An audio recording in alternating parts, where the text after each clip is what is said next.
He's 40 feet away near the timeline. Now Jimmer sizing up Moss. Oh, no. Oh, yes! Oh, yes! For Jimmer. Oh, no. Oh, yes. Jimmer Range is back. We are continuing our conference previews ahead of the college basketball season. This one is for the Pac-12. I'm Carl Heiser, joined as always by my co-host, Alex Cervantes. Alex, how you doing today? I'm quite tired, I won't lie, but we're gonna get through an episode or two tonight, so it's gonna be a good night.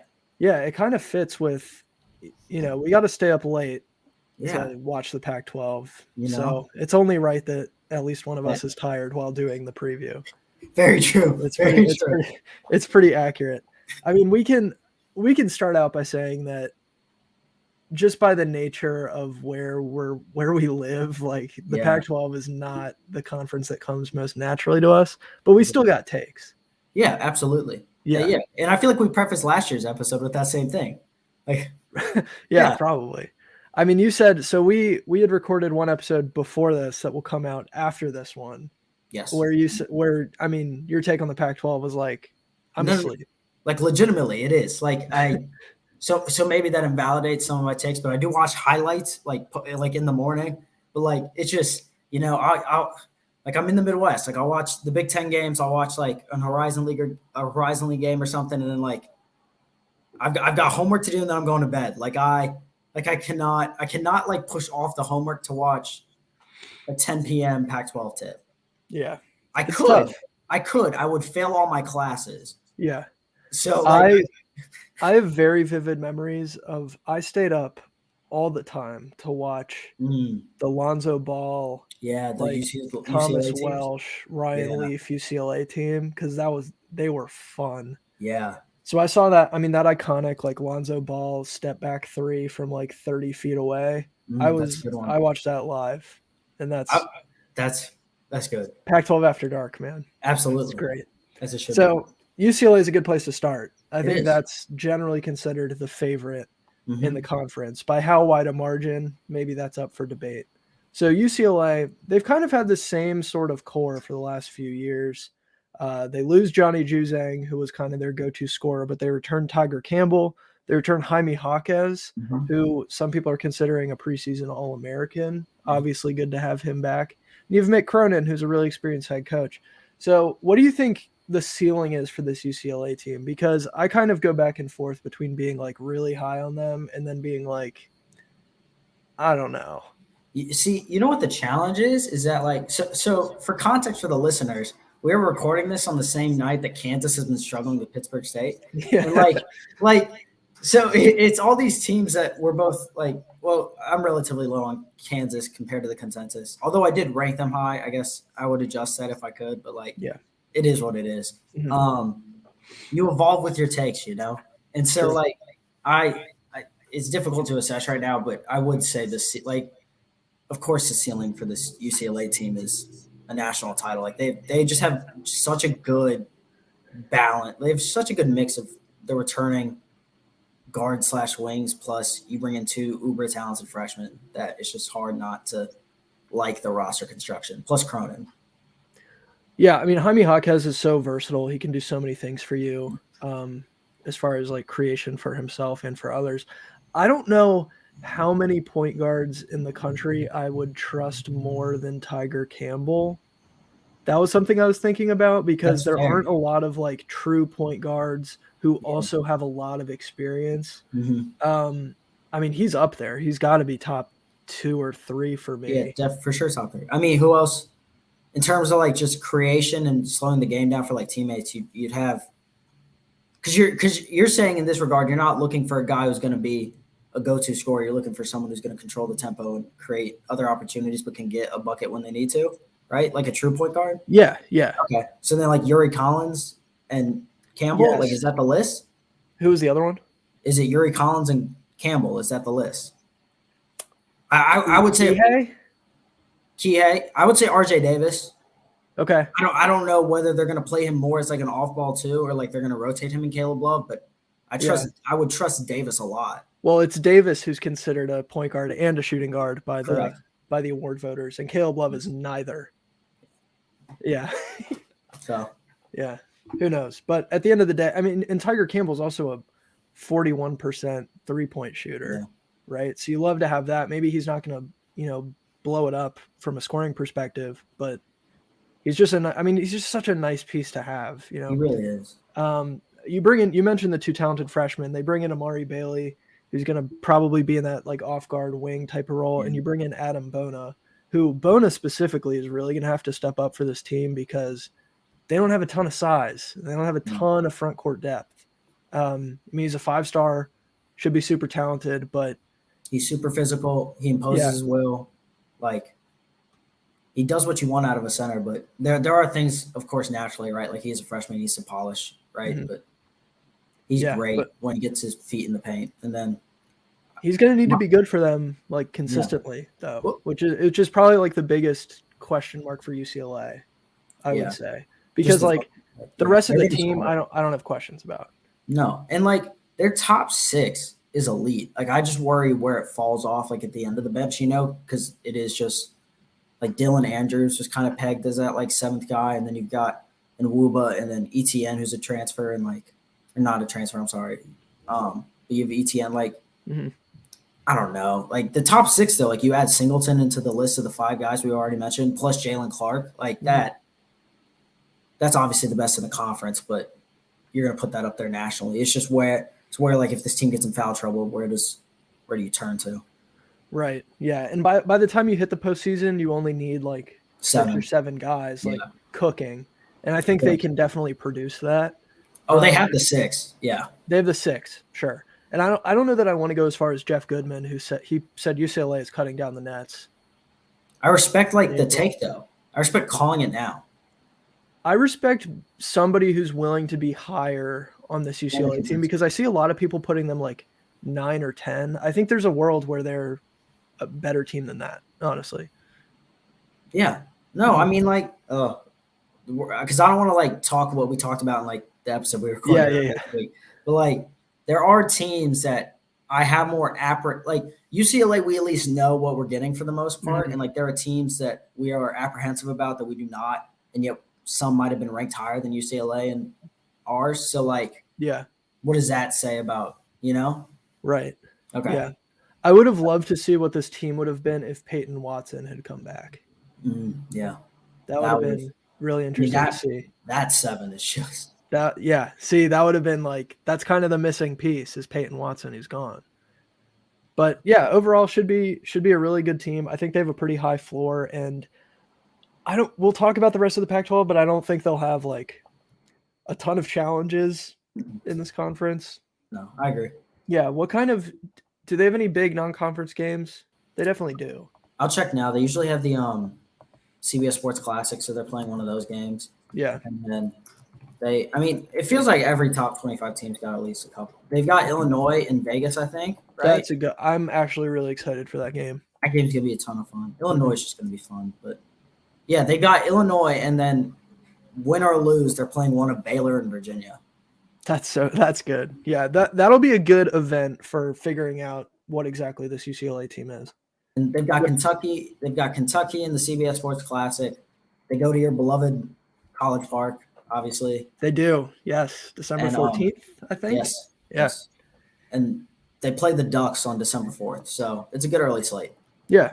All right. Cool. Well, we'll find out what this team is very quickly. For sure. Yeah.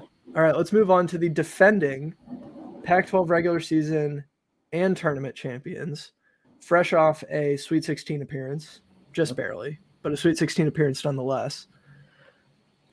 Tommy Lloyd's legit as a head coach. Like, I don't know that I ever had any doubts about whether he was legit, but the man can coach. He's very good. And this team returns a lot of pieces from last year's team, but not the best pieces that they had. Benedict Mathurin, and they are all NBA players. Benedict Mathurin, gone. Dalen Terry, first-round pick. Christian Coloco, he's gone as well. But the guys that are left behind are all still very talented. This is an Arizona team that's going to get up and down the floor. It's just a question of, like, who's going to step up and replace, that scoring void that's left by a Benedict Mathurin. So again, it's tough like recording this. I want to just say stuff like after the conversations we've had, but you do have to figure that kind of like trio of Tubelis, Larson, and Kriisa are going to they're going to elevate their play because they're just going to step into those roles kind of. And then, I mean, this team really is just going to kind of go as Kriisa goes. He was so volatile last year, and that's what kind of made him so intriguing, right? But if you want your team to be that successful, you're going to need like Arizona's kind of, I feel like they're falling in that like mid-teens round in most preseason rankings. And so if you are a team that has Elite Eight or Final Four expectations, right, which Lloyd will have, and I don't think that's like unfair, but I do think like I worry about Courtney Ramey can play point guard. Yeah, right? He's kind of better in that off-ball role. He's also suspended for the first 3 games, which is silly regardless, but he's suspended for the 3 games. And Kylan Boswell's injury, man, like he reclassed up, and it's just tough to see. And like you don't know when his timetable is, right? Right. So now is Kriisa gonna play 40 minutes? No, like legitimately, like That's my one hang up with Arizona is that Kirk Kriisa is going to have the ball in his hands a little more than I would be comfortable with. He's super fun. He's a lightning rod. Like that's what Kirk Kriisa is. He's going to catch fire, but he's also going to shoot you out of games. And it's wild contrasting him as your, primary ball handler, your lead guard, with a Tiger Campbell, because they're like so different. Like one of them is just very steady and pretty reliable, and then Kriisa is just like you have no idea what you're gonna get with him. I would like to interject one thing. I just wanted to like make sure, but Kylan Boswell did return to the court this week. He's been cleared for practice for 1 week, for 7 days. Okay, he played 10 minutes in their scrimmage. So assuming again, like he's not at full health, right? It's a scrimmage against a inferior opponent, but he's again, it's a foot surgery, so like you never know how guys are going to react. But assume he's back in the fold by December. I really like Kylan Boswell. I don't think enough people are talking about Kylan Boswell. He's so much fun. Yeah, he's great. Like, and he's a really good playmaker, can shoot the ball. Like, that's kind of like the antidote to me to the. If Kriisa like really falls apart, then you throw in Kylan Boswell to like fix it. But that's not a situation you want to be in. But I don't know that there's many like freshmen I would want to have to jump into that situation. Yeah, more than Kylan Boswell. Yeah. You mentioned Courtney Ramey. I'm actually really intrigued to see what he looks like with Arizona because stylistically, like he's coming from Texas where they really like slow up the pace. Yep. And I think he's going to benefit a lot from an Arizona team that I believe was number 1 in adjusted pace last year. Like they're going to get up and down the floor. And I think that could really unlock, a part of Courtney Ramey that we haven't been able to see. Mm-hmm. Yeah. And we haven't even talked about like Pell Larson or Tubelis. Tubelis is kind of coming in as people are considering him like the best player, potentially first team all Pac-12 at the end of the season. And then Pell Larson is a guy who a lot of people think will break out. So do you think one of those, which of those do you think is more likely, that Tubelis is a first team all Pac-12 guy or that Larson is like a breakout player? I don't know. Like it's tough because Arizona is going to be one of the better teams. So like if Tubelis increases his points margin by like 3 points and he's up at 16 a game, like that's going to get him on first team. But I also envision like Larson is going to score more. I think he's going to score more than Kriisa. I just think he's going to get – I don't know. I don't know what I'm trying to explain here, but Kriisa will have the ball in his hand more, but they're going to try and get the Larson those touches. So both are very likely. Like I don't know how much we want to quantify as like a breakout. Like what qualifies as that? Like he averaged 7 a game, just over 7 a game like last year. If he gets to like 14, if he doubles his output, which very realistically could happen, they're going to need somebody to score the rocks. So – yeah. Because I don't know if Kriisa – maybe this is a wrong assessment, but I don't know if Kriisa is going to get more than like 13 a game.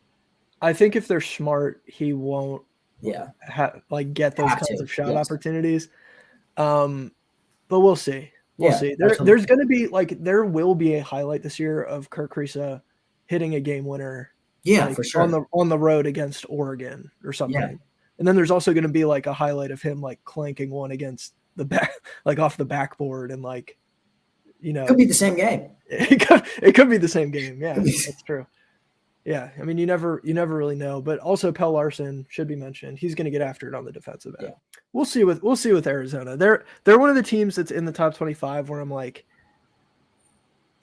a couple weeks in, we could be looking at them as like not a top 25 team. They're going to Maui, so I mean that could fall off a cliff easily. That Maui tournament is ridiculous. Loaded. So yeah, Cincy, and then they play if they beat Cincy, they'll play the winner of San Diego State, San Diego State and Ohio State. Yeah, you can play Creighton or Arkansas if you get past San Diego State. That's crazy. That's so crazy. Yeah, exactly. Yeah, like it's just sure. They'll be a good team, but they're not going to be like.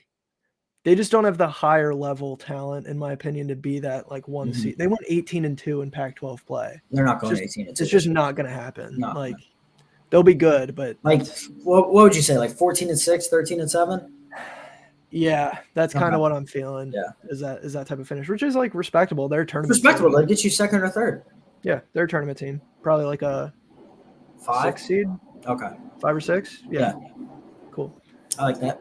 All right, we've mentioned Oregon a couple times. Oregon to me is third behind Arizona, but I'm really intrigued by Oregon because of what they have. Last year they were talented for sure. Like they had the pieces to be really good, but they just fell apart because the chemistry was bad, the defense was really bad, and they couldn't rebound to save their lives. And Dana Altman, all indications from what he's saying at least, they've fixed like pretty much all of those things going into the year. You bring back Will Richardson, another guy who's expected to be all Pac-12 first team type of player. You bring in Cousinard from South Carolina, who like he's like a big body who like he'll be a decent defender for them, I think, but he's not gonna. If you're looking for him to be like a scorer as the off-ball guard, then I don't know. I don't know what he did average 12 a game for him. Yeah, but he shot 24% from the field.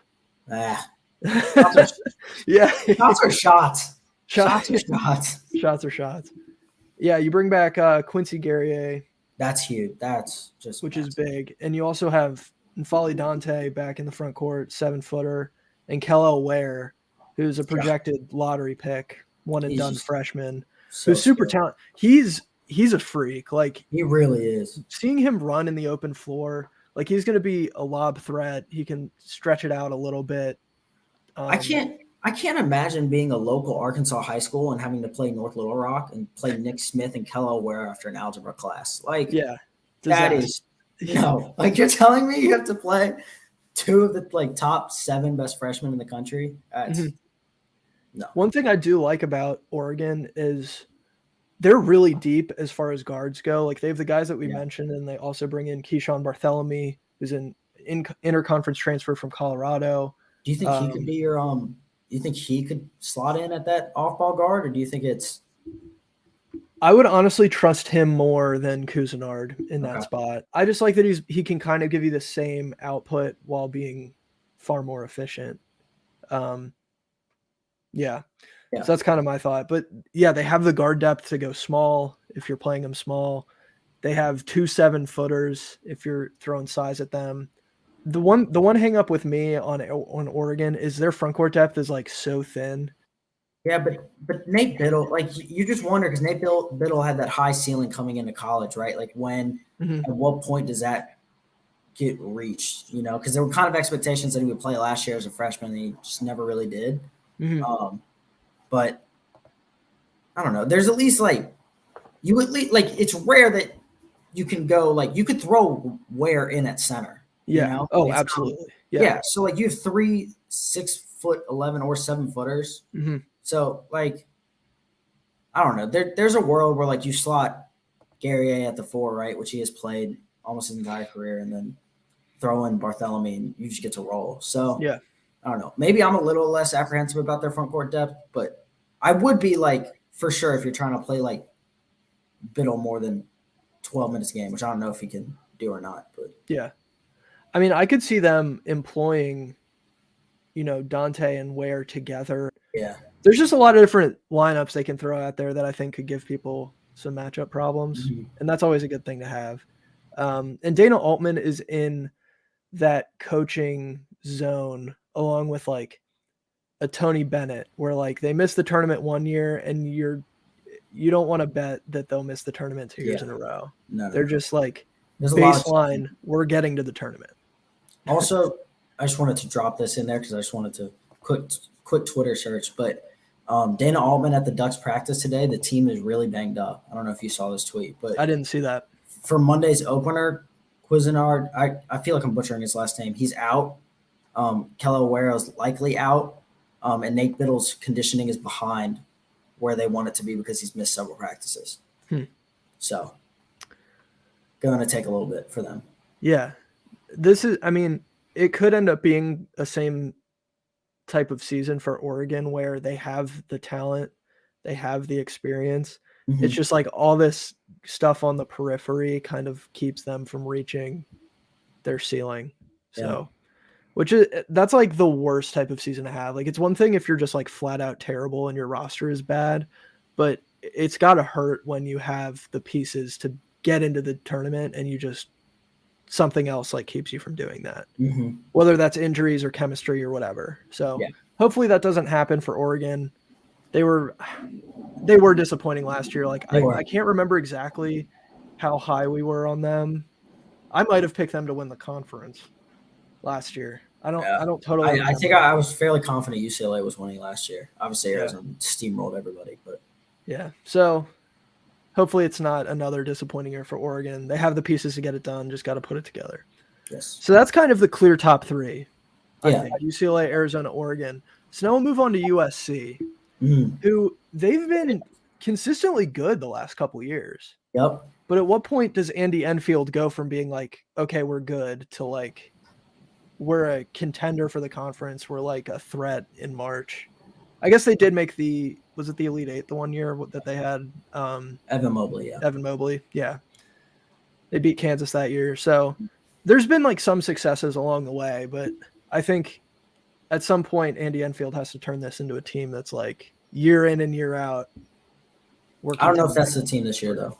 Like, I don't think it is either. Okay, because like obviously the most worrisome thing to me is Vinci Iwuchukwu's he went into cardiac arrest in the summer. He said he's okay now. He said he's better. He said the app was going well. I believe he told ESPN that a couple weeks ago. But that obviously, like this team, USC, we got so used to there just being these dynamic front courts, right? Like we had Onyeka Okongwu, and then we had then you obviously had both Mobley brothers, right? And so you could kind of lean on them for that production. And if Iwuchukwu's out, obviously he's going to be out for a sustained period, I believe. I don't know if there's a timetable, but who do you like? You've got a really good freshman, Kajani Wright, but then are you banking on Joshua Morgan making that leap, and can he go 30+ a night in Iwuchukwu's absence? Can Harrison Hornery like replace him in that front court? Because that's like my major concern. Because you do Enfield at least knows what he's getting from Boogie Ellis and Drew Peterson, right? Right. Like he can lean on them for scoring. They're about I don't know. They're decent creators. They have ball security concerns, but they can both shoot. Yeah, they can both shoot. So you know what Ellis shot almost 40% from three. He was like 38, 39%. Yeah, okay. Yeah. Yeah, and then Peterson was obviously he was in the 40s. 40, yeah. And so then, he knows what he's getting from his guard play, so I don't think that's going to be the concern. It's just the front court depth going into, especially in Iwuchukwu's absence. He was a 5-star who played I think he got bumped down to a 4-star, but he was a 5-star like Montverde, so it's just tough to see. And that kind of hits at their ceiling. Yeah, and the tough thing with the Iwuchukwu situation is, I guess, one, stylistically, this team has been one the last couple of years that's really relied on their big men. Yeah. So they're going to have to change that, assuming that Iwuchukwu isn't like 100% to start the season. They're really going to have to rely on Ellis and Peterson. And then also, it's the type of thing where even once Iwuchukwu is cleared to play, there's still going to be like this limiting factor where like, okay, like you can't go, you're not going to go 30 minutes like as soon as you're cleared to play. Yeah. So that's just going to kind of delay things even more. Yeah. This is a fine team. They're fine. You know, I think they're solidly like top 40. Yeah. Yeah. I like that. I think that's a fair assessment. I don't know. What's your opinion on Drew Peterson as like the best player for a team? Because I'm not like totally sold on Drew Peterson. I like Drew Peterson, but I'm not sold on Drew Peterson as like the alpha. It's just kind of what it's got to be this year, I think. Right. Like, no, like it really is just what yeah. It's kind of what this roster construction looks like. Maybe, I don't know. I feel like Ellis kind of wants to be that guy, so I don't know what that, but they just post two similar numbers kind of to just like it virtually feels identical outside of rebounds. So yeah. Peterson's going to be the go-to guy. It's probably his second team, third team, all Pac-12. But I've seen some people even putting him in that first team. To me, that's a very similar type of thing to the Vescovy hype for Tennessee, where it's like we have this like shooter who is returning as like your second or third best player, and we want him to make this jump. And all right, he's got to be the first team guy, like somebody has to be. The roster's not like amazing, I don't think, but Enfield gets results generally speaking. So I think they're a clear 4. All right, now we're moving on to this is an interesting tier of teams. Yeah. I know that I was listening to the 3-Man Weave podcast a little bit earlier, and Jim Root explained this kind of section really well, where it's teams with good rosters but coaches you don't trust, or teams with not great rosters with coaches you do trust. So it's a question of like how you decide to prioritize and like order those things. Yeah. So we'll start off with Stanford. Okay. With Stanford, I think people are really like underrating Harrison Ingram. Like I haven't heard very many people talk about Harrison Ingram entering the year when like there was all this hype that, oh, he's potentially an NBA guy. Like he could potentially get drafted. And now we're entering the season, and I haven't heard a lot of dialogue about Harrison Ingram. And I like Harrison Ingram. I mean, dude's a good player. He needs to, like, the 31% from 3 there needs to be an uptick in that. And I don't know, it's just kind of, I think people's apprehension with Stanford, you're just kind of banking on Ingram and Silva making the sophomore leap, which a lot of guys do. So there's going to be, they've now been in the college game for a full calendar year, right? They had a full off season. And so I really do think you're going to see that from Ingram. Plus I wrote this down when I was doing some like the prep work, and the Michael Jones addition from Davidson is just immense. Right? I love it. It's just immense. Like, you have a proven winner. You have a guy who is a 42% 3-point shooter. He averaged 12 and 4 for one of the best mid-major teams consistently, right? For one of the best coaches in the sports history. Yep.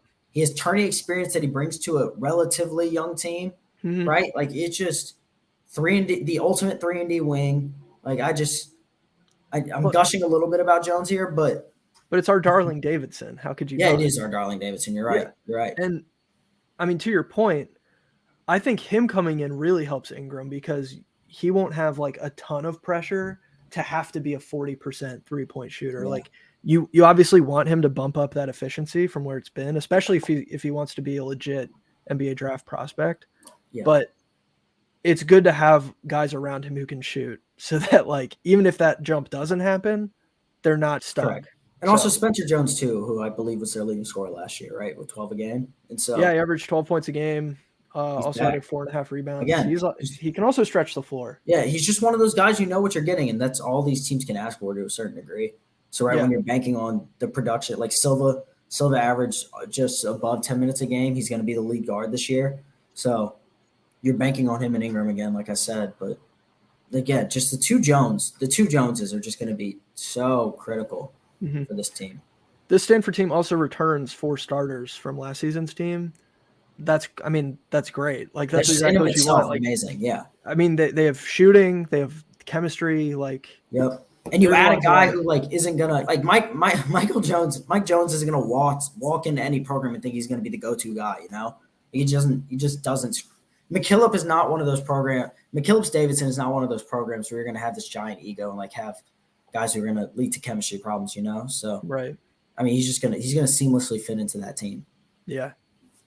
One problem I do see here is like a legit playmaker, because like I think they do rely a little too much on Ingram to be this like do it all wing, and that was like that's a lot to handle one for a freshman, as he was last year. And I think it is still like that's not like really his game.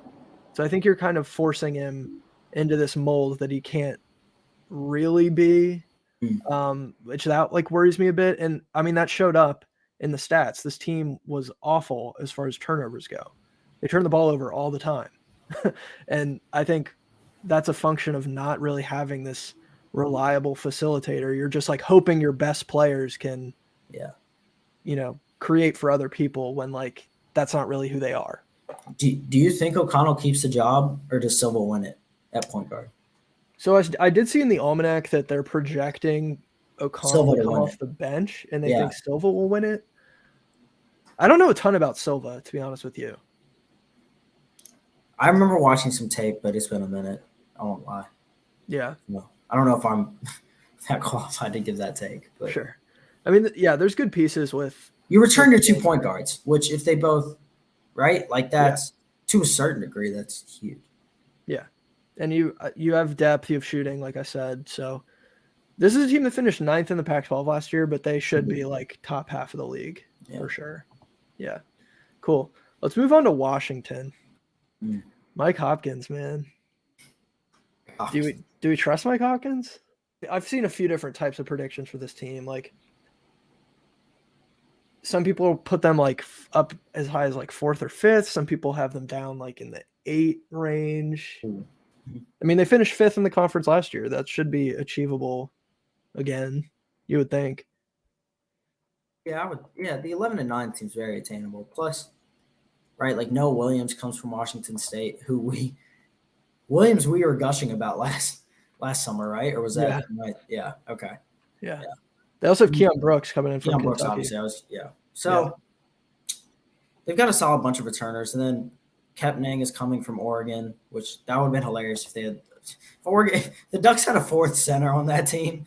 But obviously one of those interconference transfer guys, and PJ Fuller. Like I just remember waiting on that guy to put it together at TCU and then put it like together here at Washington. Just I don't know. He was just when I was in high school, there was a lot of Fuller. There was a lot of recommended PJ Fuller mixtapes kind of on YouTube when I'd pull it up during class. So there's a little bit of a I don't know what I'm trying to get at here, but yeah. This team, they added a lot of like length and athleticism with the guys like Brooks and Williams, and they also, I mean, they just have a lot of experience too. Like you look up and down their lineup, and it's like all juniors, seniors, 5th-year guys. So that's always a plus. Like experience is going to go a long way, I think, in the Pac-12. Yeah. Do you think this team can put it together offensively, or are they just going to lean that much on their defense? They don't have the shooting. Like I think they have to lean into the defense. Yeah. I mean, they were already leaning into the defense, but like, yeah, okay. And is Keon Brooks your number 1 then, you think? Which is fine. Like, I'd like to see what he does, in that role, but. Yeah, there's an argument to be made that like a Jamal Bay, I mean, he'll have the ball in his hands a lot, so maybe he ends up being the guy to score. Yeah, or even Williams. I mean, he was nasty like a couple years. I mean, that's why we were raving about him. Yeah. Was because he averaged like 14 and shot like 40% from 3. So if he can get back to that, then that's obviously huge. But he shot 26% from 3 last year. He averaged 14 and 4 as a sophomore, and then like just all the splits dipped. Yeah, everything like down across the board. So, yeah, free throw shooting down, 3-point shooting down, field goal percentage down, production down. Yeah, like every single thing dipped. And listen, he's back home, right? Like he's from Seattle, so like he's in Washington. Like hopefully a good change of scenery will do him. Obviously, like Washington State to Washington is not obviously it's an in-state. Yeah. But yeah, Washington is going to need their athleticism and their defense to kind of carry them, because some of these other teams are just, as far as scoring and shooting go, just have so much of it, just way more than they do. So All right, let's move on to Washington State. We've been talking about them. Wazoo. I was really high on this team last year. They weren't quite as good as I wanted them to be, but they were still fine. I mean, they went Washington State. Sweet 16. I mean, they were an NIT semifinal team. Yeah, they were like the Final Four of the NIT. So like the best of the non-tournament teams, you know. Mm-hmm. So not bad. They added Justin Powell from Tennessee. I'm excited to see what he can do. Mohamed Gee is going to be really good. Yeah. I'm just going to prepare everyone for that fact. Like maybe not this like impact offensive beast down low, but defensively he's going to be nasty. The front court is just ridiculous with Gee and Jackson. Yeah, it's gross. It really is. Like it's up there with maybe it's a tier below Oregon, but like that's just you're banking on Kel'el Ware being who we all think he is. They can absolutely hang with Oregon though. Yeah. Like no question. It'll be an awesome matchup for sure when they play. I mean, Gee against Ware it's too exciting. Justin Powell,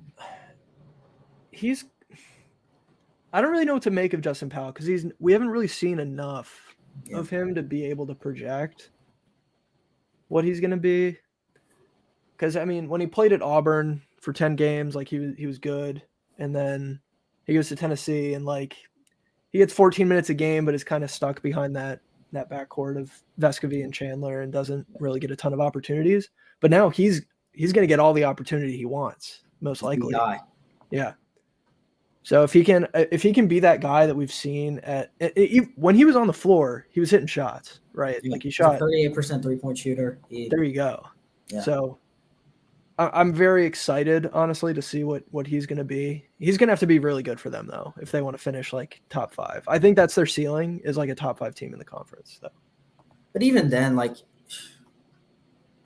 I mean, I don't know. All Kyle Smith has to hope for is just if he can just get back to his Auburn production, right? I know he played 10 games, but 12, 6, and 5 from your point guard on 44% from beyond the arc. That's just any coach's dream. Yeah. Imagine if this team brought Noah Williams back. Oh, my goodness. Because that's my big question is, like, we talked about how good the front court is. It's just what are you getting from the back court? Because there's so many questions. So many questions. Yeah. But, I mean, if Justin Powell could be that guy. He could be that guy. He could be that guy, absolutely. Yeah. So that's the big question for them, not necessarily what you're getting from the front court, but just the back court. Indeed. All right, let's go to Colorado. I love Jabari Walker last year. I was a big Jabari Walker guy, but he's not back. So Colorado, they just like always play really hard. Because they had like a huge upset last year, didn't they?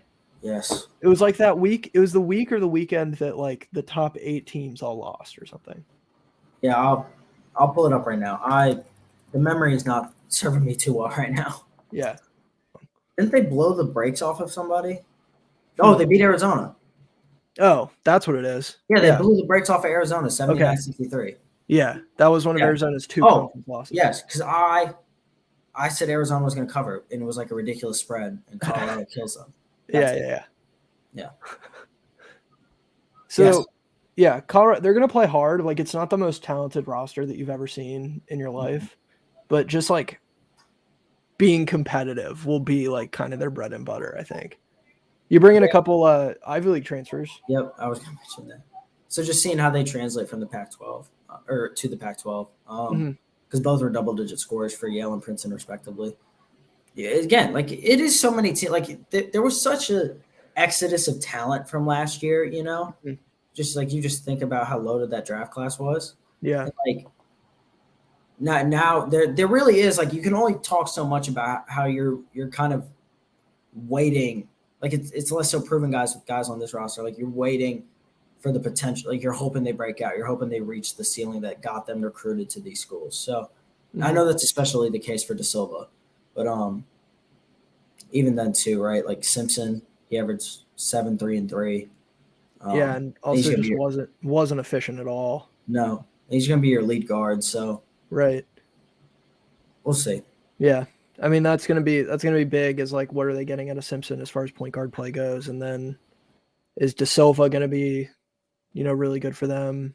I'll make that leap. Is he going to be your go-to guy? Yeah. Probably has to be. They've losing Walker and losing Evan Batty, like it just hurts. And you have guys who can produce throughout the roster, but you need a lot to go your way. You need a lot. They did beat Nebraska by 11 in their scrimmage. So they had Nebraska. It is. Simpson had in 24 minutes, Simpson had 17. 17 and 3. Maybe he is that guy. He turned the ball over 4 times, but made 2 of 5 threes, 7 of 15 from the field. De Silva had 9.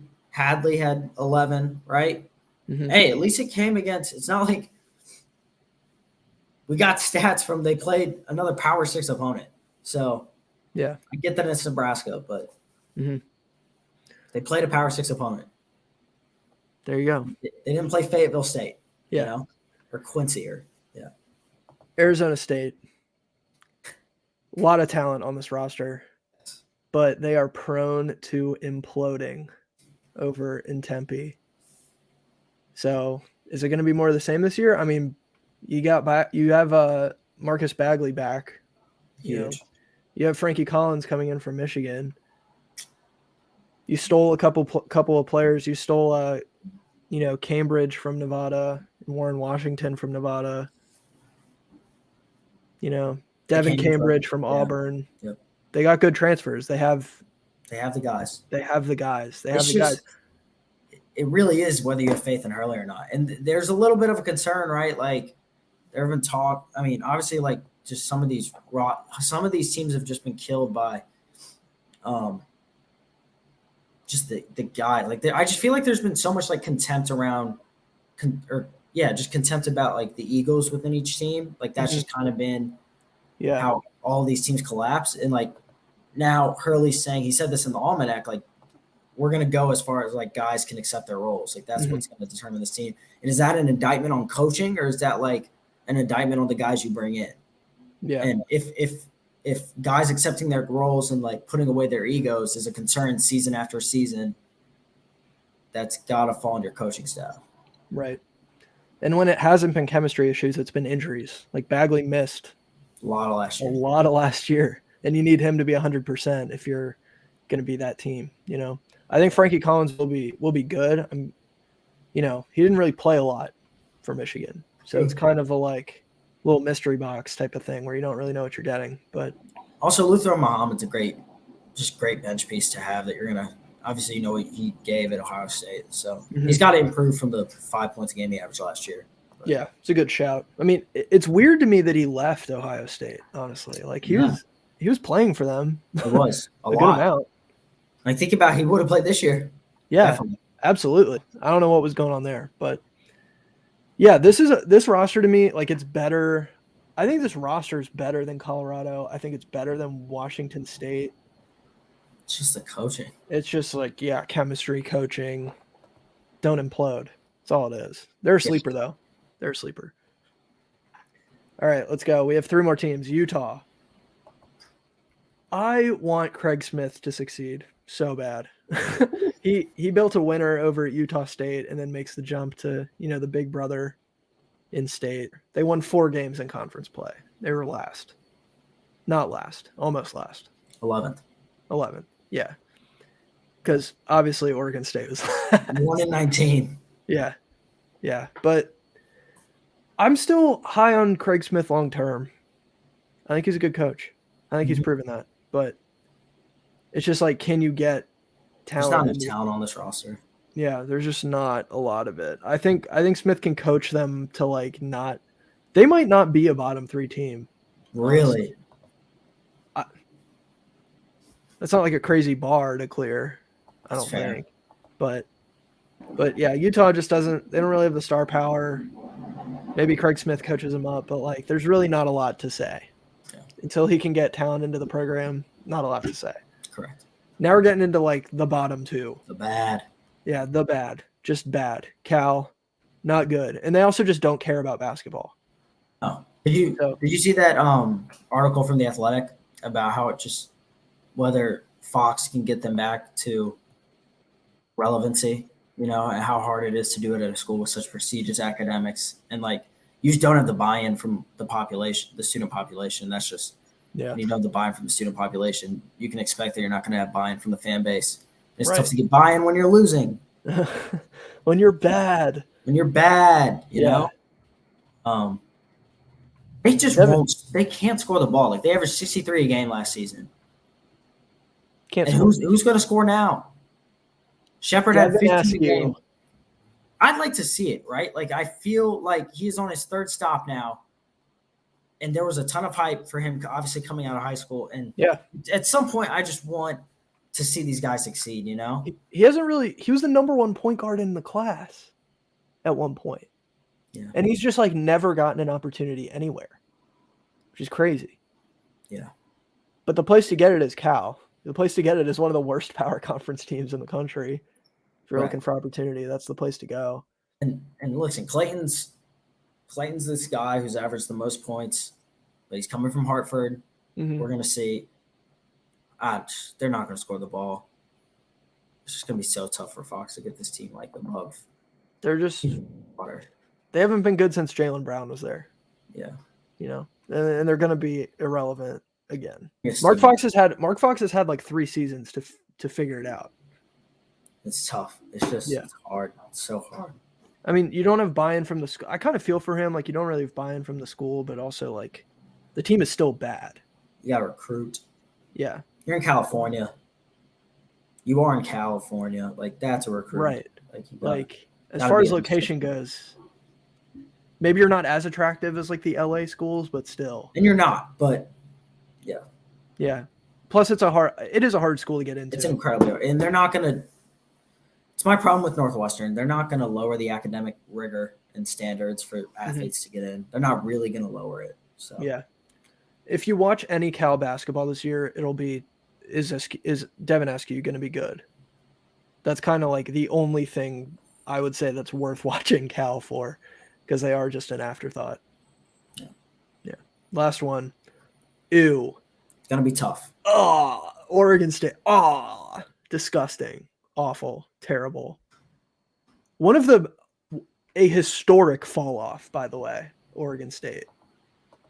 Yeah. To go from an Elite 8 team, which, I mean, granted, it's not like they were like an awesome team that made the Elite 8, but still, Elite 8. To like winning one game in conference play the following year. It's going to be tough again in Corvallis. I don't know what else to say. Yeah. They lost so much production, and you have a host of freshmen and a couple transfers that you're going to try and acclimate. Yeah. I mean, they have Joel Marial, former Maryland big. Yeah. So they're going to be fun defensively. Tinkle does well to tinker with what teams are going to see. So they're going to at least trouble some teams. But, oh, my gosh. They're going to hoist up a lot of threes. Yeah. Listen, the problem is, like, they got to fall at some point, right? You would hope so. Yeah, law of averages. You'd hope so. Yeah. It's not. It's going to be tough. It's going to be a tough watch. They won 3 games all of last year, and there's not really any reason to believe they're significantly better than they were. Yeah. So probably a last place finish. All right, that's going to do it for the Pac-12. A couple good teams, a lot of meh teams, and then a few really bad teams. Yeah, do you have any like big all-conference declarations you want to make? I want to say Harrison Ingram makes like second team, but I don't know. I want to see him make first team. Well, I would like to see him make it, but I just don't know if I can declare that Harrison Ingram is going to make first team all Pac-12. I want to. I've been tweeting out my my full predictions for every conference, and I'm sitting on the Pac-12 one right now because I'm like, do I pull the trigger on big Harrison Ingram season this year? Here's my issue. You're going to get Kello Ware's going to make first team, I think. Yeah, I think by the time conference play rolls around, he'll be firing on all cylinders. Richardson's going to make first team. True. Campbell's going to make first team. Yeah. Hawkins is going to make first team. So who's and if Tubelis is averaging 16 or 17 for Arizona. Tubelis or Larson. Exactly. Yeah. That's why Ingram has to get to like 18 a game. You're telling me he's going to score 8? He's almost going to double his tally from last year. He has the talent to. Yeah. And if they don't have to lean on him as much, maybe. But it's just like I don't want to like make this all-world declaration when we have a hot takes episode coming out. Yeah. Like add this, you know. He bet on himself. I want to see it pan out. Exactly. Yeah. That's all it is.